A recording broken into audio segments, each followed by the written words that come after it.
Here we go.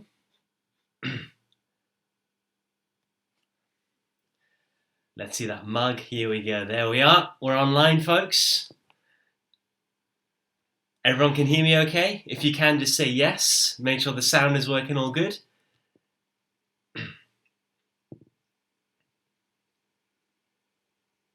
Yes. Yeah, looking solid here. Looking solid. Good to hear from lots of you. Crucial time, right? Paper 2 is tomorrow. Happy days, right? Everyone's revising economics at the moment. No Love Island just yet, right? We can have a bit of a break, but economics has got to be the priority. Big day tomorrow. We'll get ready together, all right? We'll make sure that this paper 2 is absolutely smashed. Any questions that you have, put them in. If I see any really good ones, I'll make sure we can cover some core stuff, all right? So we're going to make this as effective as possible. We'll make sure that we can add value here, you know, some last minute really useful tips so that we can smash this paper 2 tomorrow. Okay, so I'm going to let the numbers just come up a little bit before I hit some key things first. So I'm seeing a few key things, a couple of things. Can you explain crowding out? I've received a lot of this recently. The crowding out effect comes from expansionary fiscal policy that is funded from excessive borrowing. So when the government is issuing excessive numbers of bonds, when they're borrowing excessively to fund expansionary fiscal policy, they crowd out the private sector. How? Because they increase demand in the loanable funds market. What are loanable funds? Loanable funds are any savings that individuals have, right? Any savings can be converted to loanable funds. When the government needs to borrow, they are demanding more and more of these loanable funds. In the loanable funds market, that increases demand and it increases the equilibrium interest rate for these loanable funds. And bearing in mind that governments are in competition for loanable funds with the private sector, with private sector firms. So if interest rates on loanable funds go up, it makes it more expensive for private firms to borrow to fund investment and thus crowds out the private sector. More government activity, less private sector activity, that's not sustainable. That's the crowding out effect. A few of you said, what are tax reforms? You know, one of the most common questions I get, guys, is the difference between interventionist policies and market-based policies. This is a big deal with macroeconomics because when you learn supply-side policies, that's a huge deal, knowing the difference between interventionist supply-side policies and market-based, but also when it comes to development economics, knowing the difference between market-based strategies and interventionist strategies, right? So these are policies. So obviously the government is starting. So don't get confused there. It's a government policy, whether market-based or interventionist. But interventionist policies will mean more government involvement. If that's government spending, if that's subsidies, if that's nationalization, right? More government involvement in the economy. Whereas market-based approaches will take the government away from the economy, less role for government. So tax reforms, cuts in corporation tax, cuts in income tax are good examples. Labor reforms, so government coming out of labor markets, less labor market regulation, minimum wages reducing or being abolished, less trade union power, less welfare state, so less unemployment benefit, but also competition policy, like privatization, deregulation, trade liberalization, are all market-based policies. So important to know those well, whether it's supply-side policies generally or whether it's development policies there, all right? Okay, we're getting more and more numbers. I've got one powerful thing. I want to just wait until a few more of you are there. So, financial markets. Okay, so many of you have asked about financial markets. I know why you're asking, guys. You don't want it to come up. I understand. It's a tricky area of the course. It's different. I understand all of this, yeah? And the knowledge required is unique. It doesn't really link much to other things that you've covered. I get all of that. It doesn't mean you don't revise it, though. You've got to revise it. It's so important. You can't under-revise anything. If there are lessons that we've learned from last year's exams in particular, but also a little bit from paper 1, is that questions that come up are not standard.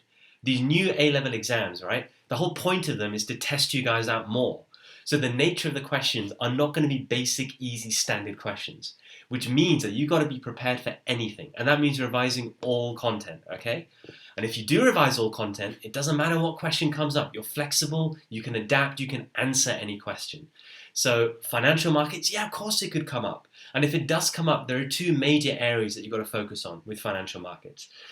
So first of all, it's issues within financial markets. So if that's excessive risk taking by commercial banks, if it's unhealthy balance sheets of commercial banks, if it's commercial banks ignoring negative externalities in the way that they behave, if it's moral hazard in financial markets, issues that really kind of link to bank failure and systemic risk. So understanding that first and foremost, issues there. But then you've got to understand solutions. Solutions, really, we're looking at financial market regulation and understanding the role of regulation in dealing with those issues, both the merits and the issues with financial market regulation. So knowing those areas are very, very important. Yes, it could come up. You've got to know it well. We've got Andre Houston asks a question here. Could you do conflicts of economic objectives, i.e. Phillips curve? And also, can you shout out my mate Mike Hunt? Okay, shout out to Mike Hunt, but you've asked a very interesting question here, Andre. Conflicts of objectives, yeah. This in itself could be a 25 market, discussing conflict of objectives. So the easiest way is just to think, all right, let's take AD shifts. Let's take an increase in actual growth. When AD shifts to the right, what do we get? What economic objectives? Well, we get higher economic growth. We get lower unemployment, right, straight away. We could maybe get a better distribution of income, depending on how incomes are spread as a result of that growth. So potentially 3 right there. We could also get improvement in government finances, right? There are higher incomes, tax revenues. Higher profits that firms make, corporation tax revenues. More spending in the economy, we get higher VAT revenues. More spending on imports, we get tariff revenues. So potentially government finances could well improve as well there. But what about a conflict of objectives, right? If there's AD shifting right, what could go wrong? Inflation conflict is certainly there, demand pull inflation. Evaluate that with the size of the output gap. Evaluate with what's the target rate of inflation. Are we going to overshoot that target rate? We can conflict with our trade position, our current account position.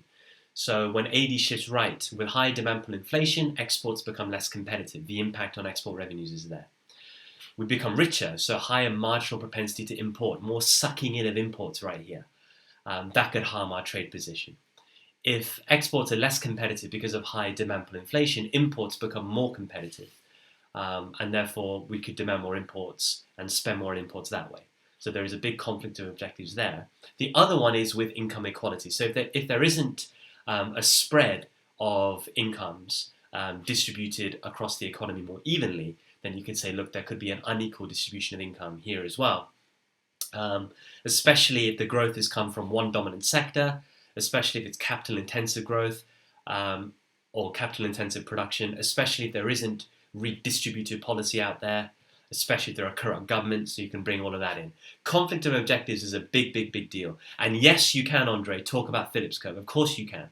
The Phillips curve gives you the natural conflict with inflation, doesn't it? So when growth increases, or when AD shifts out, higher growth, lower unemployment, yes, but you get the inflation conflict. And vice versa, if AD shifts left, we might control inflation, yes, but we can lose our growth and unemployment objectives there as well. So hopefully that's really useful. I've got more and more of you watching now. This is perfect because there is something really, really massive I wanted to cover with you guys, and that is stats, examples, okay? Now, from paper 1, you saw how applied that exam was, right? Examiners these days do not mess around. They put big application into the question. It's a big hint that that's an expectation from you guys, that no matter what you write, whether it's analysis in favor, whether it's analysis against, whether it's evaluation, whether it's a judgment, application is an absolute expectation if you're going to get the big grades. I'll give you a great example. I taught a couple of amazing economists last year in my school. Fantastic. They knew the theory inside out. But in the second year, from day 1, I said, you guys, your weakness is application. Your theory is brilliant, but your essays, whereas a few of my other students who had the same issues last year with application really worked on it and really tried to improve that application. And they did so. Putting that hard work in, applying hard in the exam, they hit comfortable A stars. So application is no joke, guys. It's a big deal. So what I want to do is just cover some really key UK stats with you. If you have a pen and paper out, make sure you write these down. These are the common stats that you're going to be using guaranteed in your paper 2 exam tomorrow, okay? So let's take a look at some absolutely key ones. So we'll start with, here we go. Right, we'll start with quarterly growth in the UK. So quarter one growth from 2018 this year, that's January to March, 0.1%. Annual growth in the UK, that's from quarter one 2017 through to quarter one 2018, annual growth of 1.2%, so much lower than our trend. Forecast annual growth for this year is 1.5%, been revised down by the Bank of England and by the OBR. But both are quite bullish. Both think that the UK economy is okay. Yeah, it's okay. There is a bounce back taking place, and that 1.5% is going to be where we are at the end of this year. Unemployment in the UK currently stands at 4.2%, but make sure you can evaluate that. Look at the quality of employment out there. The number of people in part-time employment but want full-time employment. The number of people on 0 hours contracts and don't want to be on those contracts. The number of people who are in jobs where they are clearly overskilled. So underemployment issues is a good way to evaluate that 4.2%. Bear in mind that the natural rate, Mark Carney has estimated it to be 4.25% unemployment. So good to use that and to know that. CPI inflation right now is 2.4%. It's forecast to come down towards 2% by the end of the year. So in theory, when you're talking about this in an exam, you could argue that there aren't huge inflationary pressures in the economy. Inflation is expected to be around target. But higher fuel prices this last month has really taken economists by surprise. And that could keep inflation stubbornly beyond target. And also nice to use that when you're talking about the impact on real wages. If inflation does stay beyond target at around kind of the high 2% kind of range, so 2.5 to 2.9% range, then real wages will not be in significant positive territory, and that could impact on growth in the UK. We look at the current account deficit in the UK stands at 4.1% of GDP, despite a very weak pound that we've had for the last 2 years or so. There hasn't been much of an improvement in our current account deficit at all. Before the pound was weak, so before the Brexit vote, our current account deficit was around 5% of GDP. Bear in mind now it's around 4.1% of GDP. Not much of an improvement there. Good to know that in the 9 months after the Brexit vote, our current account deficit actually significantly increased from 5% of GDP through to 7% of GDP. We are now at 4.1% of GDP, so a clear J-curve effect right here, all right? So good to know that. Interest rates in the UK, 0.5%. Important that you remember, in 2016, August 2016, interest rates were cut from 0.5% to 0.25% with a boost of QE of £60 billion. November 2017, interest rates increased from 0.25% to 0.5%. So currently 0.5%, plans that they are going to increase. So remember that for tomorrow. And you might get asked a question about the need for interest rate rises, the impact of interest rate rises. So not many people know the contractionary monetary policy arguments well. Make sure you're well prepared that way, not just expansionary monetary policy, which everybody knows well. Contractionary monetary policy, the need for higher interest rates. Be ready with arguments for and against. Budget deficit is currently 2.1% of GDP. In raw figure terms, it's between 40 and 50 billion pounds. National debt stands at 86% of GDP. All right? We're still in this austerity phase right now, trying to bring down our budget deficit, trying to control our national debt. So these are really core stats that you're going to be using tomorrow, for sure, guaranteed. And these kind of nuggets will really help you push towards A's and A stars, that's for sure. Use these well in analysis and evaluation and in your judgment. Paper 1 was very UK economy heavy, all exam boards. So if the same is going to happen for paper 2, these stats are going to be crucial. So I wanted to leave that just until I had a chunk of people watching. Hopefully you've taken that down and they're really, really useful. Okay, let's see if we've got any more good questions here. So we've done yours, Andre. I will do a shout out here and there. So James Macmillan. But we take the serious point of this, Hasman. You talk about Harrod, so the Harrod-Domar model, the Lewis model. Yeah, when it comes to development, I think it's OCR where you're required to know these models. Edexcel and AQA don't require you to know these development models. So for OCR, yep, know them well. But the other two boards, don't worry too much about that. Rex, what are you saying here? Evaluate the effectiveness of an independent central bank. Okay, this is again quite OCR specific, Rex. But the major arguments in favour of independent central bank is the lack of political influence and the lack of interest rate setting because of political influence. That's got to be your major argument. And also the fact that you've got a kind of a streamlined, transparent objective of central banks, which is inflation targeting. It means they become more accountable, they become more transparent, and therefore that promotes more confidence and stability in the economy. So that's important as well. And another benefit is you're going to get lower inflation, consistently lower inflation, the benefits of that for the economy. On the other hand, you could say there might be a conflict between government policy and central bank policy. That's a good point. We really want harmonization between fiscal and monetary policies. If you keep central banks independent, we might lose those benefits. At the same time, you can question, are independent central banks actually independent? You could also say, are mandates too rigid? Are they too kind of inflation targeting? Is there enough flexibility when it comes to central bank and their monetary policy? So hopefully that helps you out, Rex. Lorenzo, can banks still come up? You might have missed at the start, Lorenzo. I talked about how financial markets certainly could. I know a couple of examples. The banking sector was mentioned in a micro context. Yes, absolutely, it could still come up, right? Financial market regulation is the biggie, so learn it well, definitely. Don't under-revise anything, guys, in paper 2. It's dangerous, it's risky, it's not worth it. Trust me on that, okay? And shout out my friend Alota, absolutely. Yeah, shout out to you. Globalization policy. Okay, let's talk about globalization. This is Freddie, yeah? Globalization is an absolutely massive deal. I mean, we've seen over the last 2.5, 3 years, constantly in the news, right? Constantly in the news. Here's how you guys should prepare for globalization. So remember, there are 3 major indicators of globalization: trade as a percent of GDP, FDI, and migration. These are the 3 major aspects of globalization. Know that well, that's important.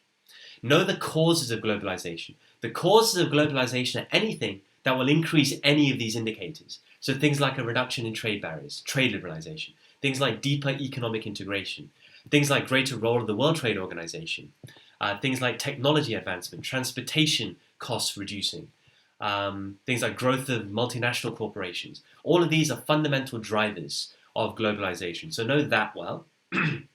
Then you've got to learn pros and cons. Pros and cons of globalization, basically the pros and cons of trade, the pros and cons of FDI, and the pros and cons of migration. Now you should learn these in the context of a developed country and a developing country, because questions might be, or very likely to be, in context. So knowing what arguments are relevant depending on that context is important. Your arguments, pros and cons for a developed country, most likely are going to be very different to the pros and cons for a developing country. So in that sense, be ready to apply what points are relevant depending on what the question comes. But also make sure you've got good application. What countries are you going to talk about?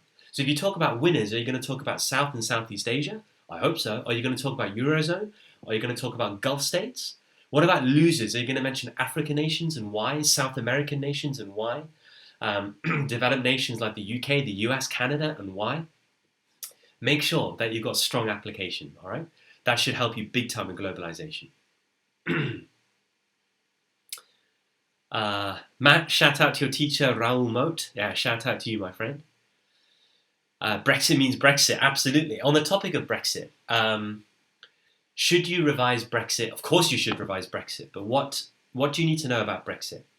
You need to know the economic consequences, right? The potential economic consequences of Brexit. All of that is pure theory because we don't know about negotiations, do we? We don't know about the future, what the future holds for us. It's kind of nervy, it's not nice to say, but it's true. Even our Prime Minister has got no clue about the future and what Brexit means for the UK.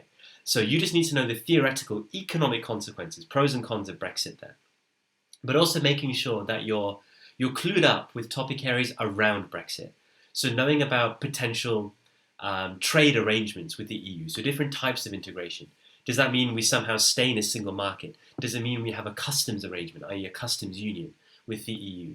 Does it mean that we have a free trade agreement? Does it mean we have a preferential trade agreement? Does it mean we don't have a relationship at all with the EU? Make sure that you know these different types of integration.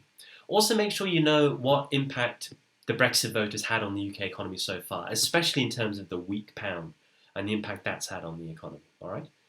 The other thing with Brexit is to remember that there has been a lot of discussion about free trade and free trade deals. Liam Fox has mentioned that the UK wants to be a free trade leader, a free trade economy post-Brexit. So knowing your arguments for and against free trade, is free trade with many countries around the world in the interests of the UK economy? Have arguments ready for that. Alex, shout out to my teacher, Mr. Kerpalani. Shout out to you, my friend. Obviously a great teacher if you want shout out. Shout out to teacher, Mr. A. Nullprober. Yeah, absolutely. Shout out. There's too much bait here, isn't there? There's too much bait. I know about all this bait. You guys, yeah? We're supposed to be serious here. We're supposed to be serious. You guys get me, right? When I'm trying to go hard, I'm trying to focus, that's when I'm most vulnerable, yeah? Come on, I'm young as well. I know what you guys are up to. So you got me with that one, right? No more of that. Funny thing, because all these videos went viral last time. Hilarious stuff. If it makes you guys happy, if it motivates you guys, absolutely fine. As long as you guys are happy and you're going to smash your exam, I don't care at all. But any more serious questions, guys? We need to make sure we can smash our economics tomorrow. Paper 2 is a big deal. So keep asking away. Yeah, I had a great question earlier from Hannah. Shout out to you, Hannah. You know who you are. From Jersey. Asked a great question about Keynesian versus classical approaches, right? So she was saying, look, do we need to use Keynesian diagrams for certain questions or classical diagrams for certain questions? The answer is no. There are no rules here. So Keynesian and classical diagrams, no rules. You use whatever you're comfortable with, guys. So if you like classical diagrams, and vertical LRAS and SRS, feel free. If you like Keynesian LRAS, feel free to use that as well.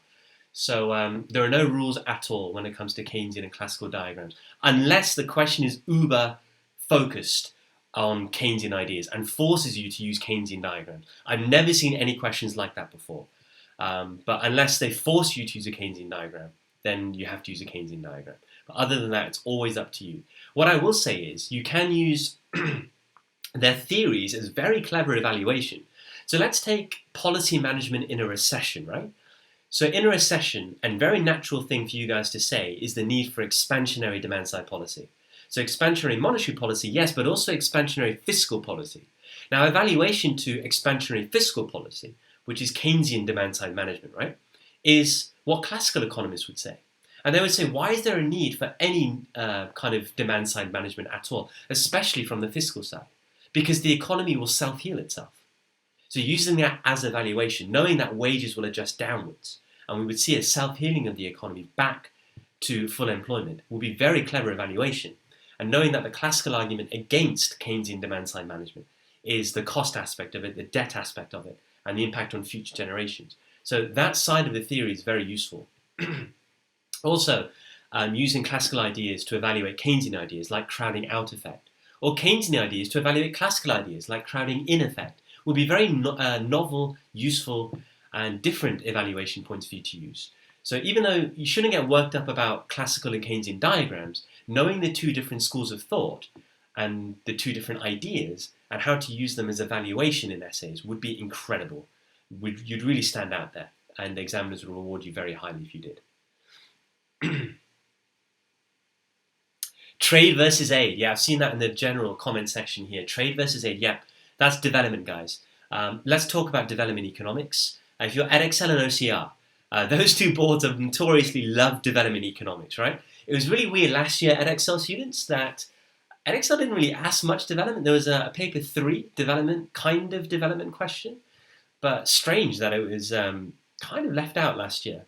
Development for Edexcel and OCR are big hitter topic areas. Know them well. For AQA, it's brand new in your course.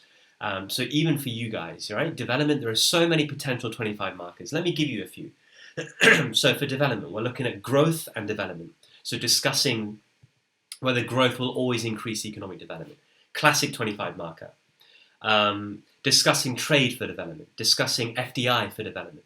Discussing aid for development. Discussing market-based approaches for development. Discussing interventionist approaches for development. These are the classic kind of 25 mark areas for you guys when it comes to development economics. Also within that, yes, you could be asked a couple of things together. So market versus interventionist strategies for development. Trade versus aid for development, right? So again, being prepared there is very, very useful. And when it comes to development, guys, make sure that your essays are development. That's very important. So how do you make them development? Refer to development indicators like GNI per capita at PPP, like literacy rates, life expectancy rates, like enrollment rates in school, like Gini coefficients, HDI, poverty index. Refer to clear development indicators, right? Refer to development outcomes as well. So improvements in health, improvements in education, improvements in infrastructure, improvements in living standards, reductions in poverty, development outcomes, right? If you focus your arguments on development outcomes, development indicators, then that's a clear development essay, and that's how you're going to score big marks, all right? Okay. Shout out to King's School Peterborough. Love you guys loads. Shout out to all of you guys and your teacher. Massive, massive, massive. See if there are any more good questions here. Yeah, Haley from Love Island. Yeah, we all know about that Brexit conversation last year. Do not use them as an application source, all right? Okay, I'm looking for questions here, guys. So, microfinance. Yep, Edexcel and OCR. Microfinance could also be a 25 marker. Lovely, lovely topic area. Easy. Market-based policy. Know it well. I've got a video if you need it to go through that. Do we need to know the Prebisch-Singer hypothesis? What a great question that is. Again, OCR at Excel, yes. AQA, no is the simple answer. All right? So that should help you. Prebisch-Singer is awesome, though, for development and also for terms of trade for Edexcel OCR. Amazing thing to know. I've got a video on that as well.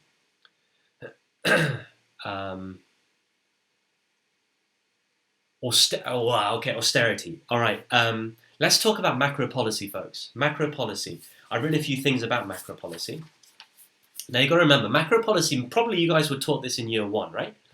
So the easy year one stuff is expansionary monetary policy, so lower interest rates and the impact of that on the economy. And it's expansionary fiscal policy, so government spending and lower taxes, the impact of that on the macroeconomy, right? That's the easy stuff. When it comes to year two extension, so A2 extension, what do you guys need? You need to know about contractionary monetary policy, the need for higher interest rates. Important that you know your arguments there. Is that to control inflation? That's a basic argument. Of course it's there. Inflation is beyond target. But is it there to normalize rates? Absolutely, yeah, to normalize rates. Why is normalizing rates really important? Well, to make sure that savers get good returns, right? To make sure that savers are encouraged. Saving is important for investment, massive. To make sure that there isn't excessive debt, that people aren't taking on too much debt because interest rates are so low and borrowing is so cheap. To make sure that banks are lending prudently as well. Yeah, with such low rates, it encourages bad borrowers. So if you normalize rates, you encourage good borrowers to come who can afford the higher interest rates. So all of these reasons for normalizing interest rates is very, very important. And also to control asset bubbles. Look at the housing market in the UK. Through the roof with house prices. Average house price in the UK is £250,000. It's really, really expensive. Could you argue that low rates have driven excessively high house prices and driven an asset bubble here? You could argue that. So the need to normalize rates to control asset bubbles is definitely there. But then on the other hand, issues with raising rates, well, clearly the impact on growth and unemployment in the economy. Could that trigger a shock to the UK, a shock that we don't need, especially in this period of Brexit uncertainty? Very, very dangerous situation, so be careful with raising rates. Other issues, what about those who are reliant on low interest rates? Are they going to fall off a cliff? Their living standards going to be completely shot? Is that going to impact on banks and their balance sheet and cause a potential issue in the banking sector? Great argument. Do we want the pound to appreciate? Because if you raise rates, there might be an appreciation of the pound, it gets stronger. Do we lose competitiveness gains as a result of that? So all of these arguments you can bring in, yeah? But also, yeah, austerity. A few of you have mentioned austerity, right? Contractionary fiscal policy basically here. So know your arguments for and against austerity policy. The idea of why controlling budget deficits and trying to reduce the national debt is really in the interests of our economy. So know your arguments there, but also know the arguments against and what the potential issues are. Very simple to do that on your own. So know that well, okay? Pros and cons of austerity, pros and cons of trying to run a budget surplus. But also, let's not forget supply-side policies, okay? Supply-side policies, not just in its basic form to improve macro indicators. So not just supply-side policies and the impact on growth, unemployment, inflation, etc. No. Supply-side policies more, specifically to improve competitiveness, supply side policies to boost productivity, supply side policies to reduce the natural rate of unemployment. These are A2 extensions. These are the kind of questions you're more likely to get if supply side policies come up. So prepare well in that sense. What supply side policies are you going to use if the question is much more targeted? Very, very important, okay? Okay, I think I'm going to call it a day there, guys, because we don't want you guys to miss Love Island, right? But I mean, let's be honest, guys, that's really not that important, right? You can always record that. Paper 2 is much more important. So if there is another good question, I'll read it out. Okay, so we've got a good question here. Who's this? B007 Lal. All right, you've asked a great question. Why would a current account deficit be good for an economy besides from it meaning a positive financial account? Yeah, all right. So at Excel students, knowing balance of payments is pretty important. Strangely, balance of payments has been massively neglected from your spec papers and from last year's paper, right? So if you're discussing a current account deficit, it's important to know why a current account deficit is bad news. So look at the negative consequences first. So one is lower AD in the economy, go through X minus M. Second, how are we funding it in the financial account? If it's through excessive borrowing, the long-term impacts of that, panic, currency crisis, economic crisis from that.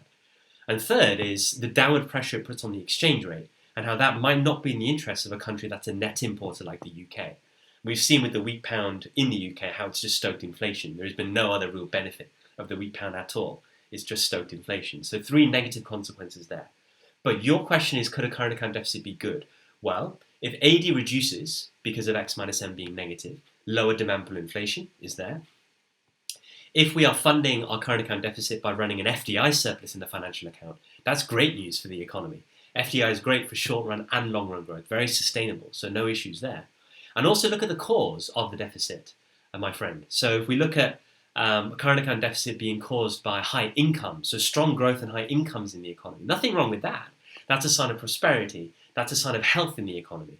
And a side effect might be a current account deficit, but we're not too concerned about that. And if we generalize that point, demand side causes, so high incomes at home, low incomes abroad, and a strong exchange rate are all demand side reasons for a current account deficit. But we shouldn't really be too worried about those because they are short term in nature. They're quite easy to fix if we have to fix them. So therefore, not much of a concern. Supply side issues, much more of a concern. Structural issues, competitiveness issues is a sign of underlying weakness in the economy. That is where the real concern is, and that's fantastic to make as a point in your judgment there. Shout out SMMA Economics Dal, whatever that means. Shout out to you. That's from Memo Aslan. Love you to bits, Memo. So I think, guys, we're going to leave it there. I'm getting really tired. I've not been very well at all this last week, so I'm lucky that I managed to get the health just about okay to do this live stream. Really wanted to do this for you guys and help you guys as much as possible. Just thinking about it, that half an hour flew by and there's loads of really good stuff in there. So if you missed some stuff, just watch the video. Make sure you're clued up. You've got plenty of time still before paper 2 tomorrow. So use this video, lots of nuggets and useful stuff in there. I really know you guys are going to smash it tomorrow. My advice, content. Master content all the way. Really important because questions are not going to be standard. They're going to make you think on your feet. If you know your content off by heart perfectly, doesn't matter what the question will be, you will smash it. So really, from now until your exam starts tomorrow, nail that content. You've got your technique because you did paper 1 last week. You know that. Focus on content all the way, okay? And you guys will smash it. I want to hear you guys smashing paper 2 and doing amazing in it. I believe in your ability, for sure. Yeah, and I know you guys do a lot of hard work. So keep pushing really hard. Nail it for paper 2 tomorrow. I know you guys will. And then it's paper 3 slog. And then it's all done, right, guys? So thank you so much for tuning in, folks. Enjoy Love Island. Work hard for paper 2. We'll be in touch soon again. Thank you so much for watching.